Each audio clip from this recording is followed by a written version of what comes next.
اگر میں آپ سے آج یہ کہوں کہ پاکستان دنیا کا آج بھی سب سے سستا ترین ملک ہے تو شاید آپ ہنسیں گے۔ تو پھر سوال یہ پیدا ہوتا ہے کہ اتنا سستا ملک ہونے کے باوجود بھی ہمارے ملک میں اس قدر غربت کیوں ہے؟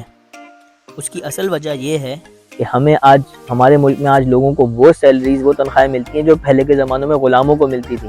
میرے بھائی، اصل مسئلہ مہنگائی کا نہیں ہے، ہمارا ملک آج بھی دنیا کا سستا ترین ملک ہے۔ مسئلہ جو ہے وہ ہماری سیلریز میں ہے، جو کہ ہمارے ملک کے جو بڑے بڑے بزنس مین ہیں وہ نہیں چاہتے کہ بڑھے۔ ہمارے ملک میں جو سیلری ہے وہ ایک عام آدمی کی جو ہے وہ سیلری 30,000 ہے، ایک پڑھے لکھے آدمی کی 50,000 روپے سیلری ہے، جس میں کسی کا گزارا نہیں چلتا۔ 50,000 روپے یہاں پر یو کے میں لوگوں کی 2 دن کی سیلری ہے۔ اب آپ اس سے خود اندازہ لگائیں کہ مسئلہ کہاں پر ہے۔ مسئلہ جو ہے وہ بیسیکلی آپ کی مہنگائی میں نہیں ہے، آپ کی سیلریز میں۔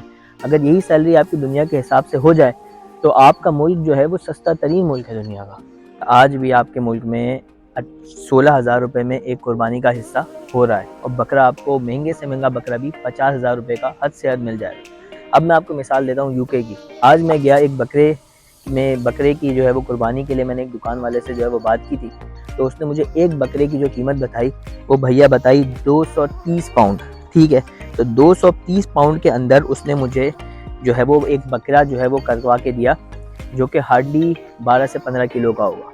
اب 230 پاؤنڈ کو اگر آپ کیلکولیٹ کریں تو آج کے دور میں وہ کم سے کم 90 سے 95,000 روپے پاکستانی بنتے ہیں۔ تو آپ خود اندازہ لگائیں بھائی، آج بھی اگر آپ دیکھیں کہ پاکستان میں آپ کو ایک جو 2 کمروں کا مکان ہے وہ کرائے میں 30,000 روپے سے 35,000 روپے کا مل جاتا ہے، جبکہ آپ یہاں پر دیکھیں تو ہم یہاں پر 750 سے 800 پاؤنڈ 2 کمرے کے مکان کا کرایہ بھرتے ہیں۔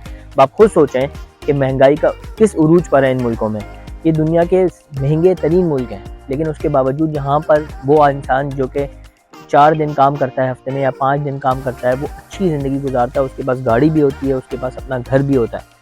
تو اس کا مقصد کیا ہوا، اس بات کا مطلب کیا ہے؟ بیسیکلی وہ یہ ہے کہ مہنگائی کا مسئلہ نہیں ہے، مسئلہ ہے آپ کی تنخواہوں کا۔ اگر یہ تنخواہیں بڑھ جائیں اور جو بزنس مین جو کہ کروڑوں اربوں روپے کا پروفٹ کما رہے ہیں وہ اگر لوگوں کو انٹرنیشنل ویجز کے حساب سے پیسے دیں تو مہنگائی کا کوئی مسئلہ پاکستان میں ہے ہی نہیں۔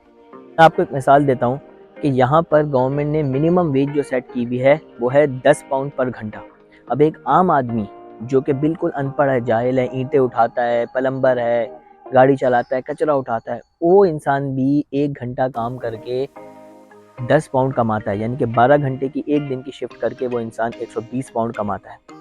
اب میں آپ کو کیلکولیشن دیتا ہوں گروسری کی کہ اس ملک کے اندر اگر آپ ایک دن کام کرو 12 گھنٹے اور 120 پاؤنڈ آپ اس پہ کماؤ، آپ اس سے اپنی پورے مہینے کی گروسری حاصل کر سکتے ہیں۔ اسی کے لیے جو ساری مونوپولی ہے وہ ساری بزنس مین کی ہے، جو کہ دن بہ دن امیر سے امیر ہو رہا ہے۔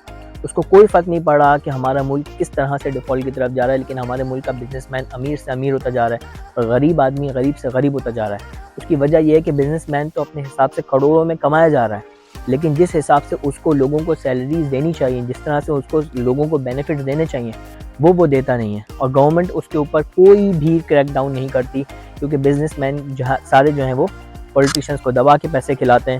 بات یہ ہے کہ مہنگائی کا رونا چھوڑ کر ہمیں اس بات پہ مدعا اٹھانا ہے کہ ہماری تنخواہوں کو بڑھاؤ۔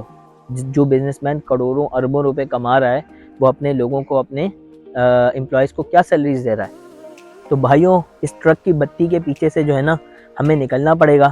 ہمیں اس مہنگائی کے رونے کو چھوڑ کر اس بات کے اوپر آواز اٹھانی پڑے گی کہ ہمارے ملک کے اندر لوگوں کی تنخواہیں بڑھائی جائیں، جس طرح سے باہر ملکوں میں لوگوں کی منیمم ویج سیٹ کی گئی ہے۔ منیمم ویج پاکستان میں 30,000 روپے 25,000 روپے ہے۔ اب آپ خود سوچیں کہ 30-25,000 روپے کے اندر آپ کیسے گزارا کریں گے اس دور میں؟ تو بیسک مدعا یہ ہے کہ ہمیں آواز اٹھانی ہے اس چیز کے اوپر کہ ہمارے ملک میں لوگوں کی تنخواہیں بڑھائی جائیں، چاہے وہ غریب ہو چاہے وہ ان پڑھ ہو، ہر انسان کو ایک منیمم ویج ملنی چاہیے۔ ہر انسان کا حق ہے کہ اگر وہ ہفتے میں 5 سے 6 دن کام کرتا ہے تو اس کے پاس گھر ہو، اس کے پاس گاڑی ہو، اس کے پاس ایک عزت کی زندگی ہو، یہ ہر انسان کا حق ہے۔ تو بیسیکلی ہم نے اس چیز کے اوپر آواز اٹھانی ہے، ہمیں اس ٹرک کی بتی کے پیچھے سے ہٹنا ہے کہ مہنگائی مہنگائی مہنگائی۔ بھیا، مہنگائی کبھی بھی ختم نہیں ہونے والی۔ جو بیسک مدعا ہے وہ یہ ہے کہ ہمیں اپنی تنخواہوں کو بڑھانا ہے۔